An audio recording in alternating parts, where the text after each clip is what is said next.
Están intentando golpear al gobierno de Milei, están intentando voltearlo, de eso no cabe duda. Ahora, la pregunta, insisto, es triple. ¿Por qué? ¿Quiénes y cómo lo están haciendo? Bien, empecemos por los motivos. ¿Por qué?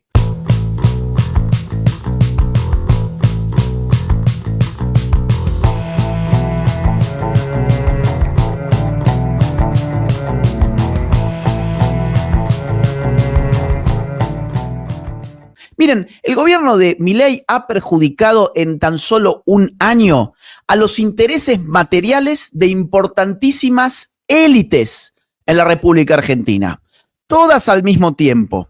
En ese sentido es bastante distinto del kirchnerismo, que iba avanzando de a un enemigo a la vez. El gobierno de Milei ha disparado contra las más variadas élites parasitarias en la Argentina al mismo tiempo, sin mucho poder político más allá de la legitimidad de origen del presidente, pero sin músculo legislativo, por ejemplo, y sin un partido político realmente desarrollado territorialmente a nivel nacional. Entonces, ¿a qué tipo de élites le ha pegado el gobierno? Bueno, por empezar, a la casta política. El nivel de ajuste se lo comió fundamentalmente la casta política, se cerraron ministerios, se cerraron departamentos, secretarías, se le cortó el dinero discrecional a las provincias, se cortó un montón de curros, todos los días se desregula, todos los días cae un nuevo curro de la casta política. En segundo lugar, los empresarios, no los empresarios, los empresarios que viven de sus relaciones sociales y amistosas con la casta política. Por ejemplo, los empresarios de la obra pública, por poner solo un caso y uno de los más importantes. En tercer lugar, la prensa ensobrada, los periodistas ensobrados que han vivido toda su vida también de sus relaciones carnales con la casta política. El último conflicto fue protagonizado nada menos que por el grupo Clarín, que quiere amasijar prácticamente la totalidad de la comunicación social en la Argentina. Número 4, los gerentes de la pobreza, aquellos que se hacían ricos a costa de intermediar entre los subsidios y las dádivas del Estado y aquellos que las necesitan. Los gerentes de la pobreza, que además son expertos en revueltas y en pseudo revoluciones, han sufrido un golpe prácticamente mortal. En sexto lugar, los sindicalistas garcas. Claro, el sindicalismo, sobre todo sindicatos como ATE, que es el sindicato del sector público, de los empleados públicos, ha recibido un golpe muy fuerte y la última movilización de los sindicatos en general ha sido muy pobre, poniendo de manifiesto su debilidad actual. Número 7, los movimientos sociales, los progres y el surderío en general, que durante años, como decía al comienzo, habían privatizado el espacio público. Ellos eran los dueños de las calles y ellos eran los dueños de la moral también. Los dueños de los derechos humanos, los dueños del lenguaje, los dueños de las universidades, de las escuelas y de la cultura. Ellos se han visto tremendamente afectados también.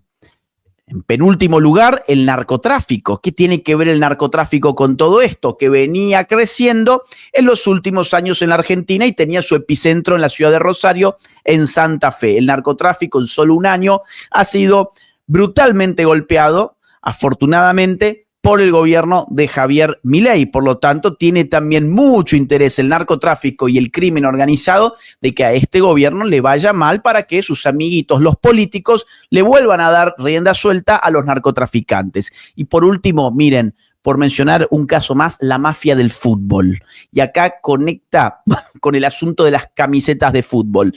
Los clubes de fútbol, o por lo menos muchos de ellos y muy importantes, convocaron a la manifestación del día de ayer a nada menos que a las barras bravas. Si no sos de Argentina, quizás el término no te suena, te lo explico en un segundo. Las barras bravas son grupos de criminales que usan camisetas de fútbol.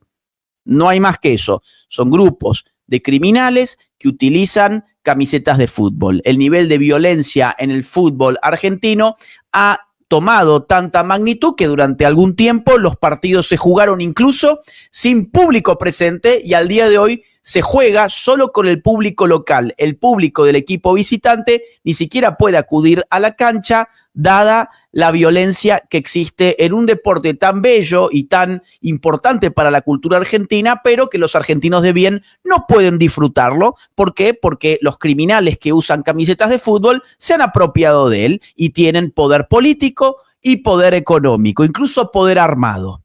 Ellos fueron convocados por la política para desestabilizar el día de ayer al gobierno de Milei. Además, están vinculados también con el narcotráfico y con el crimen organizado en general. Esa es la mafia del fútbol que el día de ayer protagonizó los más cruentos episodios de violencia que hemos visto y que ya te vamos a mostrar. Miren, la otra pregunta es ¿por qué? ¿Por qué se está haciendo esto? Bueno, en realidad, esta pregunta tiene una respuesta muy fácil de entender. Falta poco para las elecciones.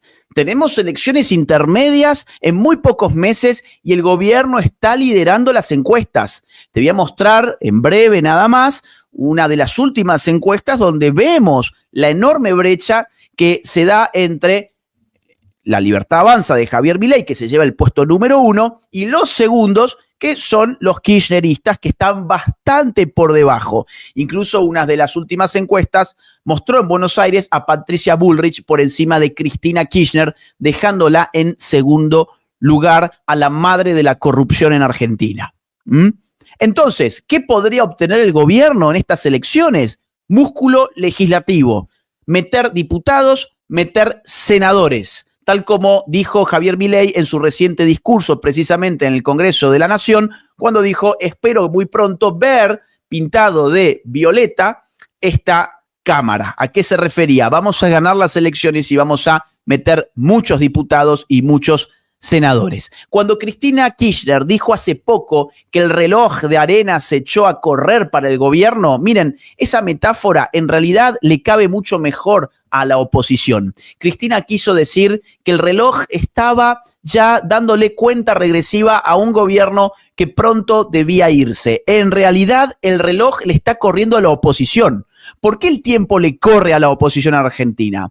Porque si no logran producir un acontecimiento de enormes dimensiones políticas, si todo sigue como viene, si la inflación sigue bajando, si sale el acuerdo con el FMI, si la economía sigue creciendo, si los salarios reales le siguen ganando a la inflación, si todo sigue de acuerdo al plan, en breve, La Libertad Avanza se fortalecerá políticamente y ya no será nada fácil, es más, diría imposible, voltearle un DNU. Y no va a ser nada fácil incluso voltearle un proyecto de ley, con lo cual lo más fuerte del programa de Milei y de los libertarios en Argentina podría empezar a hacerse realidad en breve cuando se gane músculo legislativo a partir de las elecciones de octubre. Más aún, en estas elecciones, La Libertad Avanza se podría estar jugando nada menos que 8 años de Javier Milei. Te lo repito, en estas elecciones, si las cosas salen bien para La Libertad Avanza y se adquiere poder legislativo y se continúa en la sana recta, se podría estar jugando, insisto, 8 años de gobierno de Milei. Este es, por lo tanto, el momento de voltear a Milei. El reloj está corriendo y no le está corriendo a Milei precisamente, cuya popularidad está relativamente intacta. Le está corriendo a la oposición, que si las cosas salen bien para los argentinos, las cosas saldrán mal para los kirchneristas y para los zurdos hijos de puta en la Argentina. Ahora, ¿cómo quieren voltear a Milei? ¿Cómo? Miren, la figura para entender lo que vamos a ver a continuación es la figura de la revuelta, pero no cualquier revuelta. Esta es una revuelta organizada, planificada, programada. No es una revuelta espontánea. No tiene nada de espontaneidad lo que vamos a ver. Hay antecedentes de esto. Es decir, esto es parte de una estrategia que ya se ha usado en otros países y que viene del socialismo del siglo XXI y del Grupo de Puebla. Es decir, los grandes foros de coordinación de las distintas izquierdas que operan en nuestro continente. ¿Cuáles son esos antecedentes? Miren, en el año 2019, en el mes de octubre, Chile y Ecuador, donde golpearon a través del indigenismo al gobierno de Lenín Moreno en Ecuador, que tuvo que abandonar Quito y trasladarse a Guayaquil. Y en el caso de Chile, también en el mes de octubre, solo que una semana después de Ecuador, golpearon al gobierno de Sebastián Piñera, que nunca pudo volverse a poner en pie, y abrieron además un proceso constituyente que en 2 oportunidades presentó sin éxito una nueva constitución para Chile que el pueblo chileno rechazó. En Perú y en Colombia, episodios similares. En el año 2020 cayó Vizcarra, se sucedieron en Perú distintos presidentes que duraban apenas un puñado de días o de semanas. La desestabilización política fue total. Las revueltas en Lima y en otras ciudades eran feroces. La violencia política se había diseminado por todas partes. Y en el caso colombiano, la violencia contra el gobierno de Iván Duque también casi le cuesta la presidencia. Fíjense ustedes que nunca le ocurre esto a la izquierda. Qué curioso, nunca le ocurre a los kirchneristas, no le ocurre a López Obrador, no le ocurre a Sheinbaum. Miren, ni siquiera le ocurre realmente a Nicolás Maduro, ni siquiera. Siempre le ocurren a gobiernos de centro derecha o de derecha. ¿Por qué pasa esto? ¿Por qué pasa esto? Porque acá opera una ley general que es la siguiente. La izquierda es en todo momento y en todo lugar un fenómeno antidemocrático. Te lo repito, ley general para que te la aprendas. La izquierda es en todo momento y en todo lugar un fenómeno antidemocrático. Ellos se llenan la boca de democracia solo cuando tienen el poder. Ahora, cuando lo pierden, ya no son tan democráticos y elaboran distintas estrategias. Hace algunas décadas organizaban guerras de guerrillas para hacer golpes de Estado. Organizaban incluso grupos terroristas para aterrorizar precisamente a la sociedad y socavar el poder de los gobiernos, incluso democráticamente elegidos. En el caso de Argentina, el terrorismo de izquierdas operó más salvajemente durante los gobiernos democráticos obrantes entre 1973 y el 24 de marzo de 1976.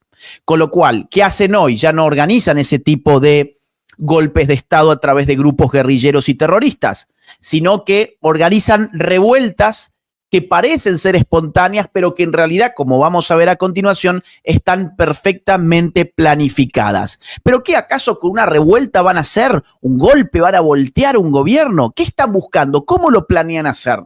Miren, lo que quieren producir es un muerto. Así de simple. Están buscando un muerto. Hay gobiernos a los que un muerto les cuesta el poder. Acordate lo que pasó con Santiago Maldonado durante el gobierno de Macri. Prácticamente le costó el poder. Acordate los muertos en el gobierno de Duhalde. Le costaron efectivamente el poder. Imagínate un muerto bajo el gobierno de Javier Milei. Se te llena el país de los supuestos organismos de derechos humanos, organismos internacionales. Tenés un bullying mediático internacional sin precedentes y a tu país no va ninguna inversión económica en consecuencia. Te fulminan el plan económico. Te lo repito, generás un muerto, socavás el poder político y generás un daño tan grande a nivel reputación del país que las empresas no van a ir a invertir a la Argentina. Eso es lo que están buscando. ¿Y cómo lo hacen? Pagándole a sujetos, seres humanos de una condición lamentable, una condición cultural diminuta, modos de vida primitivos, salvajes, títeres que están listos para activarse violentamente a cambio de un par de billetes, que no tienen ningún problema de ir a lanzar piedras, romper autos, incendiar comercios, destruir todo a su paso a cambio de un par de billetes que le dé algún grupo político, alguna caja política. Y saben que se van a exponer también a ser agredidos. Y bueno, ahí está, al final es una ruleta rusa. A ver a quién van a agarrar hoy. ¿Qué balazo le va a pegar a quién? ¿Dónde va a estar el muerto? Es una ruleta rusa. Y a su favor tienen estos revoltosos jueces Jueces que, como la jueza kirchnerista Karina Andrade, dejó 114 detenidos en libertad. Estuvieron apenas algunas horitas detenidos y fueron liberados. Ese es el rol del abolicionismo penal. Siempre del lado del delincuente, siempre enemistado con la víctima. Les han garantizado impunidad. Les han dicho, ustedes vayan, nosotros les pagamos, destruyan todo a su paso y si caen detenidos, no se preocupen, tenemos jueces que los van a sacar muy rápidamente y así pasó. De todo lo que se ha tratado esto es de buscar un muerto.